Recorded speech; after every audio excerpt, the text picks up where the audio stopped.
Hello everybody, and thank you for joining us again. I just wanted to cover, there was an individual that had sent in a question on how a person could celebrate Passover, especially if they're by themselves, as I know a lot of you out there in the community being truth seekers, that many, unfortunately, we are shunned by families, and that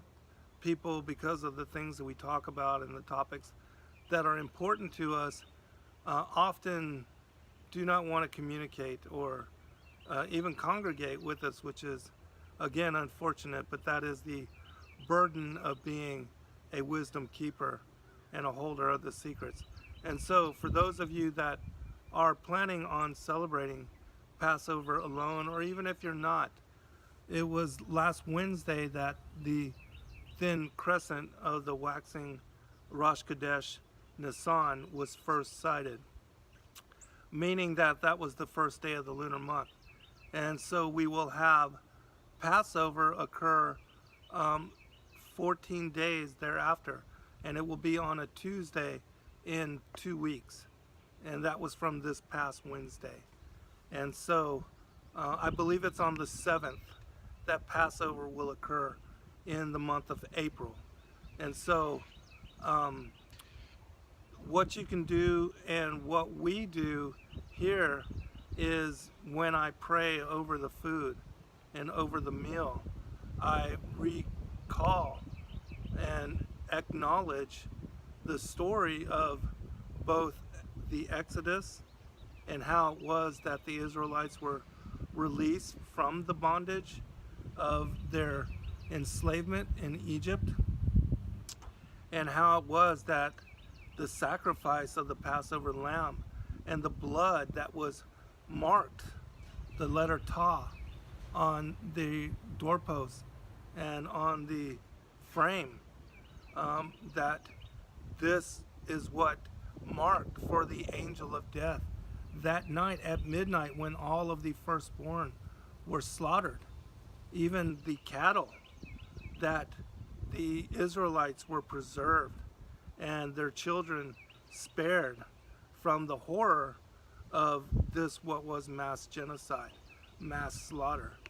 And this was the judgment that convinced Pharaoh to finally let the Israelites go. And he went forth and found Moshe and Aaron and blessed them and encouraged them to please leave. And not only that, but they paid them almost in bribe, gave them silver and gold and money to depart from their midst. And of course, we know that they were unable to leave because the next morning, that dawn, was the beginning of the Sabbath of unleavened bread.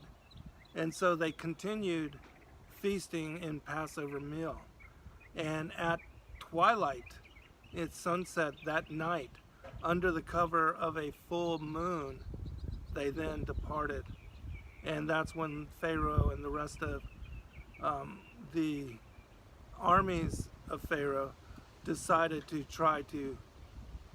hunt them down and to make them pay for what had just occurred.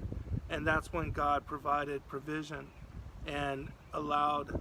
Moshe to split the Reed Sea with the staff, the rod of wonder. And they were able to escape,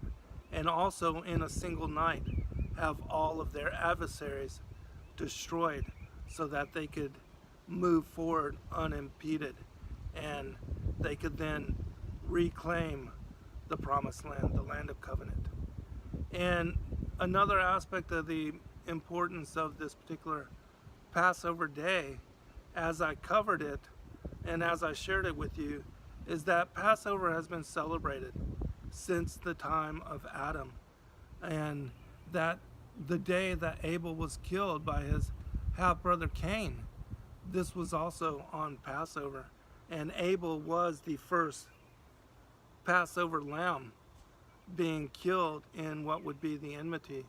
the war between the bloodlines. And this was also the day that Isaac was born, and then 400 years later, the Israelites would be freed, as was promised to Abraham. And also that when Yahuwah called Abraham to sacrifice Isaac, and please do listen to the show that I did this past Wednesday where I explained the reasonings behind his request. And it was because he would himself, God the Father would himself sacrifice his son as the Passover Lamb to redeem us and to rectify us from our fallen estate and to restore us to our glorified being. And so it's important to include that story, that Christ, the coming and the birth into mortal form, is immaculate conception, that he was crucified on the 14th of Nisan as the Passover Lamb, and that defeating death and conquering death and the forces, the rulers of darkness,